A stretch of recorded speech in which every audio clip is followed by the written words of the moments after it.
Welcome to the Songwriter Theory Podcast. I'm your host, Joseph Vidala, and we're going to talk about music theory, lyric writing, creative productivity, inspiration, and more. I'm super excited to have you here, so let's dive into the episode. Hello, friend. So, this podcast, we're going to talk about how to get out of your creative box. So I sort of alluded to this with the last podcast, if you listened in on that one. And as promised, or as not really promised, more like vaguely implied, this week we are going to actually talk about some ways to get out of that creative box with different sounds and different little strategies. So let's just dive right in. So the first thing, and I know I've talked about this before, but is change that instrument that you start with. So I've mentioned this a couple times, but there's definitely times that as a songwriter, I'll be sitting at the piano, which is usually my songwriting go-to. I definitely balance between piano and guitar, but I would say that there is an imbalance towards piano. It's my first instrument. It's the instrument that I am best at. I feel it gives me more creative power right away for multiple reasons, including the fact that unlike guitar, where you can't really come up with the chords and melody at the same time unless you're singing along. Like at a piano, I can just sort of improvise and I'm coming up with the chords and the melody at the same time without even having to use my voice at all. And there are other reasons for that, but regardless of that, just sometimes switching the instrument can make a world of difference, because sometimes there's no inspiration coming at the piano, but just changing to the guitar can make a big difference. And sometimes it's even recommended, and you know what, I would recommend it too, is it can be a good idea to sometimes even take an instrument you're not necessarily competent with, just because it's different. It's a different sound. Like naturally, if you're not even really a guitarist, but you more or less understand how frets work and know that you can slide up a single string to change notes or whatever.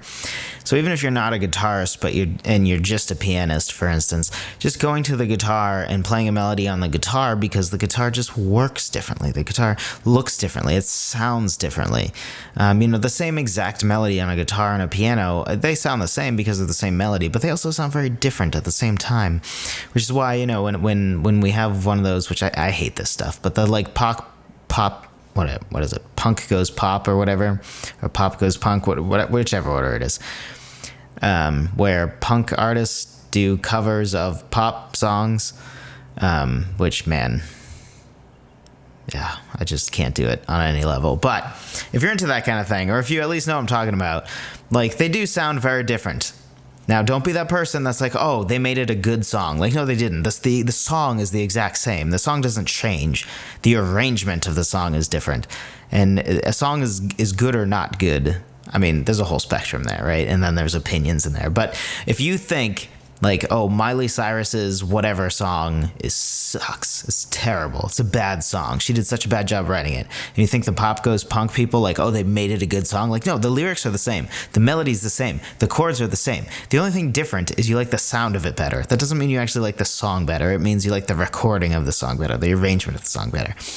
But anyway, that is not the point here. So starting with a different instrument can go a long way, even if you don't understand that instrument as well.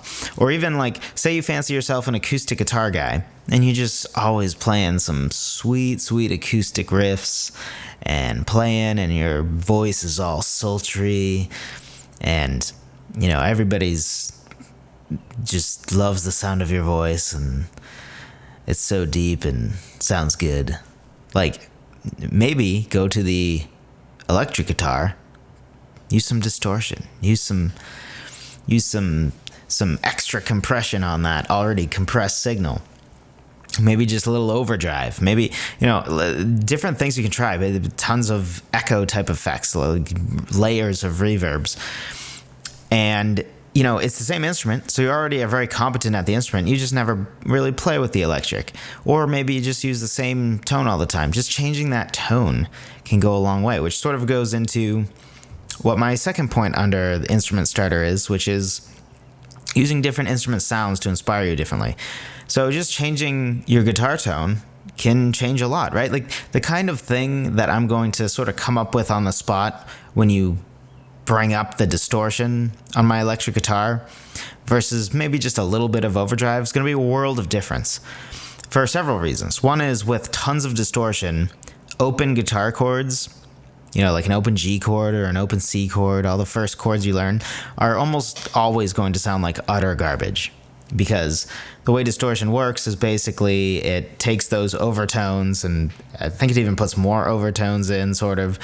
And so it's adding a bunch of noise that doesn't quite fit with the chord, which is usually why you're playing distortion with either single notes or power chords, which power chords are just the first, the fifth, and then the first again. So they're really a dyad often. And the reason for that is because there's so much harmonic stuff going on in distortion that if you add even that third note, it starts to get kind of messy. So just those different implied rules that happen when you change guitar tone, and you're just gonna play differently when there's this nice reverb effect and your guitar just sounds warm but not distorted at all, versus like screaming distortion, versus a really tubby distortion, versus a totally clean electric guitar. Like all of those things are just going to change the way you're improvising, and change the way you're sort of playing around on the guitar, change the way that you're writing. And if you have a keyboard, right? Like I have a keyboard here, and usually if you ever hear me, play, which I don't know why you can't hear that. Oh, because I don't have the effect on. So you guys actually could hear that. I couldn't hear that though. So that, right? That's because I have a keyboard next to me. I have a lot of my recording set up here. That's where I'm recording the podcast. And I'm using MIDI for that with a pretty nice piano emulator, which is why it sounds like pretty real piano. Sounds pretty good.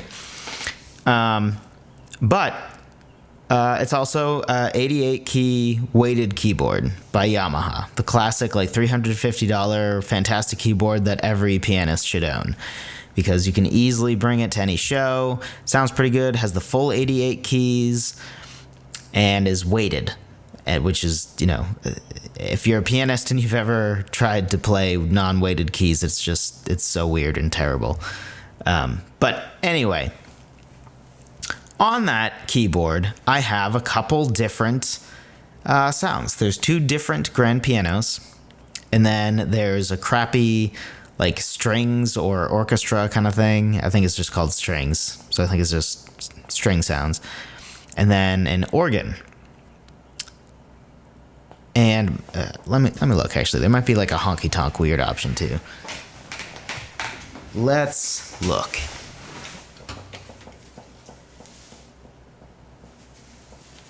I was wrong. There's no organ. There's a harpsichord, and there's also a honky tonk. Now, being a piano purist, I frankly am not even a huge fan, even though it sounds like a really good piano to me and it makes recording it super easy.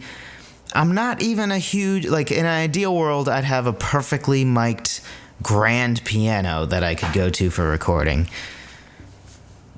So I'm a piano purist. I'm the kind of guy that's why would you ever use a keyboard when you can use a piano? Nothing drives me crazier than when there's that nice grand piano in a church and then they're playing a stupid keyboard. That just drives me nuts. So I'm that guy. But sometimes if you just turn on the harpsichord or some of those other weird sounds, you're just going to play differently. That's just the nature of it. And that can be a good thing. So even if you end up going back to the piano sound, if you go back to the piano sound when push comes to shove and you record the song, and whenever you play the song, sometimes just the different sounds of the harpsichord or the strings is going to just or organ will make you just play differently. It will make you explore new avenues. So instead of, when I always go sit at the same piano or whatever, my riffs have a very Joseph Vidala piano riff sound. And, I'm not saying they're all the same. I don't think they're all the same at all. There's several different sub-styles in there. They tend to be sort of melodic, and they tend to be more on the like eerie, lonely, sort of beautiful end, maybe. But besides that, like it's not like they're all the same. But changing up the sound can sometimes help to get out of that comfort zone. Maybe it'll be easier for me to write something catchy instead of memorable, because I usually lean heavily towards a memorable melody that sticks in people's heads and is, memorable. I don't know how else to put that. Rather than something catchy that's just, people are going to snap along to or clap along to or, hit their leg or whatever. And, another option, especially if you have a keyboard, is just to use the synth on your computer, right? So right now I'm plugged into my recording setup, and so I can switch right now to synth, and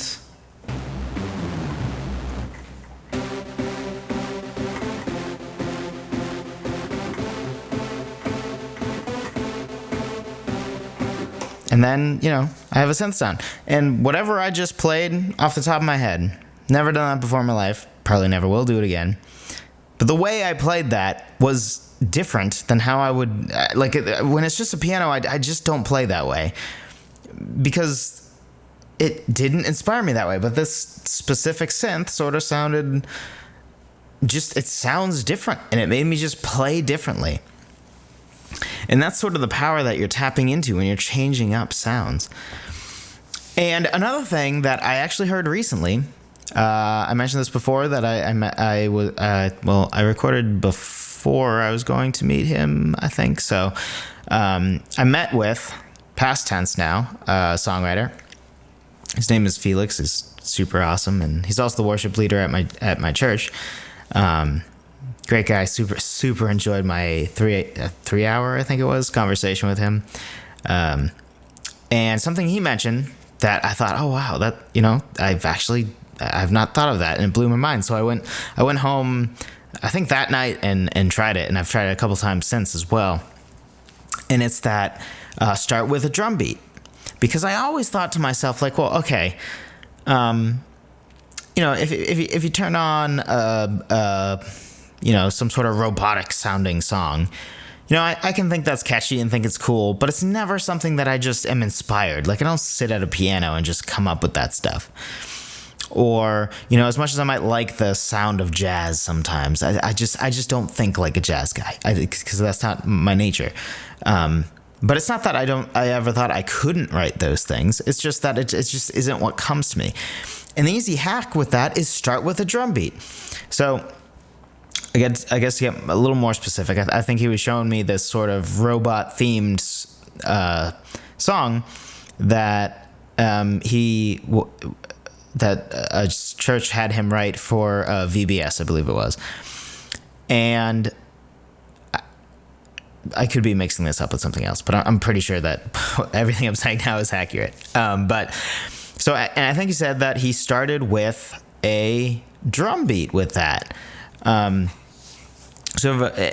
he cycled through using Omnisphere, I believe, and a different like drum loops or whatever, until he came to the like sort of rhythm that he liked, and then he found a synth that he thought went with it or whatever, and played, and that's sort of how he figured out parts of the song.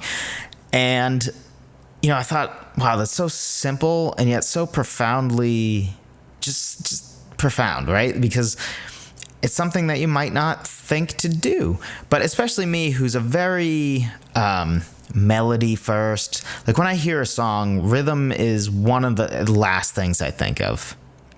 And that usually comes where you come from. So I'm very much a lead singer pianist type who, what I listen for is, I listen for the lyrics. I listen for that melody, that emotive melody.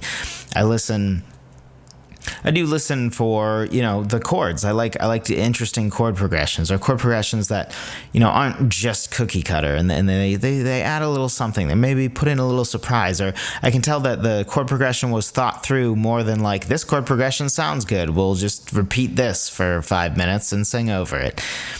Like, I like that stuff. So rhythm is one of those things that sort of goes unnoticed by me a lot of times. And so the idea of starting with a drum beat is not something that I would necessarily think of, but it's amazing. I was just improvising on my guitar and my piano while cycling through some drum loops after I talked to him and he had mentioned this. And it's amazing how much the sound changed just by, if they give I don't know, like a bossa nova drum loop or bossa nova inspired drum loop or whatever. And, all of a sudden your playing style just totally changes because now you have that rhythmic backdrop and you have to play along with the rhythm. And even though it's not a rhythm that you would initially think of or initially, have in your head, or maybe you don't even know it well enough to sort of just have in your head, as a musician, you're able to play along with it usually. So start with a drum beat is a fantastic way to change up your sound a little bit. Challenge yourself a little bit. Even if you're at the beginning, or maybe you realize 99.9% of your songs are in 4/4 time, even a click track or a basic drum beat that's in 3/4 time can be really helpful to just change that little bit, because everything you do is in 4/4. So second big point here is sometimes starting with a soundscape or a different sound. So I have a couple examples here, including things that I personally have done. And one thing you could do is play over a soundscape backdrop, like ocean waves or rain, or, birds in a rainforest singing. Like there's just infinite sort of sound loops out there. Some are calming, some might be eerie, some might be scary. And try playing over that, because it gives you a different context. It gives you a different feel while you're playing, and it's going to inspire that, right? If you hear some creepy forest that you're blasting through your speakers, you're not going to go to your piano and play something happy. I mean, you might, but then it's comedic, right? Because the happy, almost at being at war with the creepiness of it would be humorous probably. But just doing that can really, again, it's just sort of changing the context, changing how your brain is thinking through things to sort of push yourself to places you might not otherwise go. And then something that I really enjoy doing is creating your own new sound. Or alternating sounds, or even doing alternate sounds that have been done before. So something I've done several times is if I just want a guitar part or something to sound just different, or just have a different feel to it, or sound like not a real instrument, and people will be like, oh, what is that? Nice easy hack with that is do it backwards. So I've created, for one song that has not been released yet because it's going to be a part of, probably when I finish putting my band together, it'll probably be one of those songs. It's already mostly recorded, but no point in releasing it without a band, right?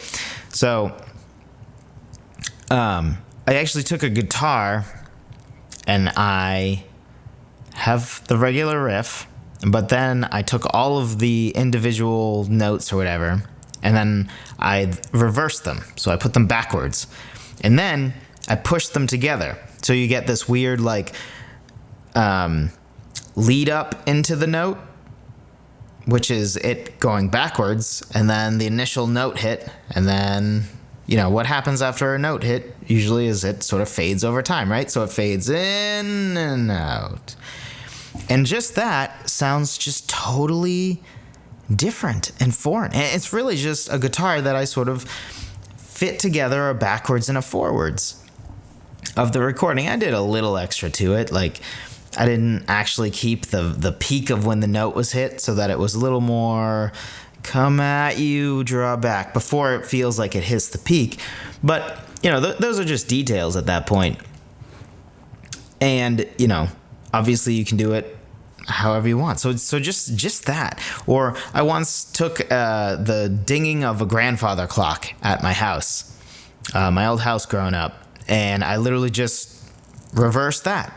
So it's sort of the ding or whatever of the grandfather clock, but I slowed it down, I think, pitch shifted it down, and then made it go backwards to sort of make it sound like a big clock tower instead of a grandfather clock. Or something I did fairly recently, I actually recorded a ceiling fan. I just took a recording of a ceiling fan. Then I pitch shifted it down, slowed it down by a lot, and then I put a phaser on it to sort of make it go left and right and left and right. And it really, at the end of all that, just feels like this very different sort of background drone that almost sounds ocean wavy, but yet not at all. It's just different. And then I wrote a whole song on top of that. I just looped that, and I'm like, this gives a different sound. And wrote a whole very reserved sound around that. I ended up using a vocoder with my voice to sort of give some different notes. It ended up having a feel like that Coldplay song. What is it? Midnight or something by Coldplay. It sort of ended up having that sound, which is sort of what I wanted to go for. I'm like, yeah, I like that. That's kind of a cool thing that I would like to try. And what helped me get there is that, I just took I have a little, it's like $150 recording device. It has like 2 microphones on it, and you can change, whether it's XY configuration or figure 8 or whatever the other one's called. And you can just go around. You can take it anywhere. Runs off of batteries. You can even plug an actual microphone into it if you'd like. If you want a more high quality microphone, like if you have a $5,000 microphone and you want to record with that, you can do that too. And you can just record sounds. So that's what I did with that.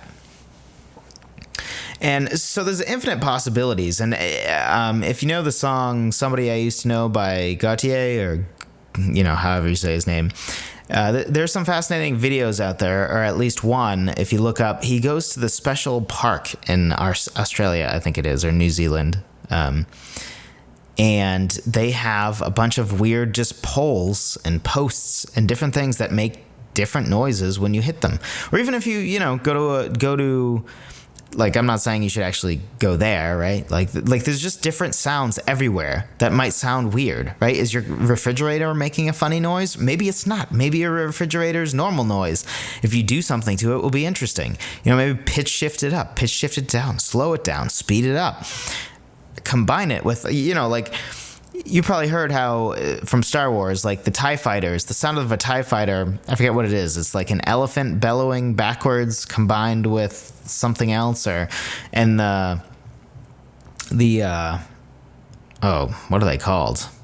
Whatever those creepy cloaked creatures are in Lord of the Rings. What are those called? I cannot believe I'm blanking on their name, but whatever they're called, I forget. It's like a mixture of a hawk cry and something else. So like, it is a very common sound design thing to take different sounds, or to take just normal kind of sounds and do something to change them or combine them.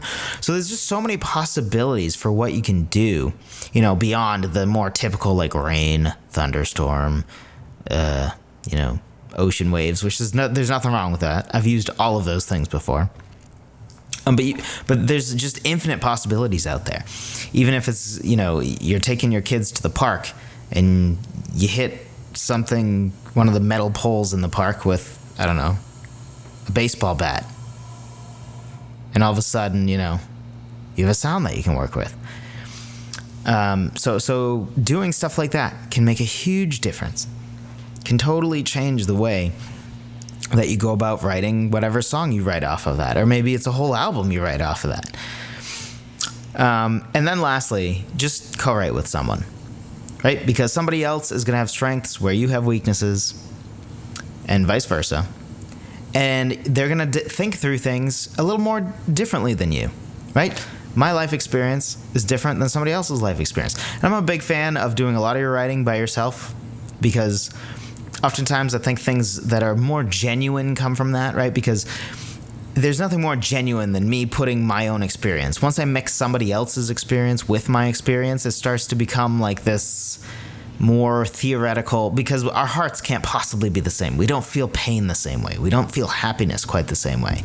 The way we look at a beautiful woman we love is not quite the same. Like, it just loses that little bit. But there's so many good things that can come from co-writing, even whether it be stylistic. Maybe you write the entire lyric and the other person writes the music.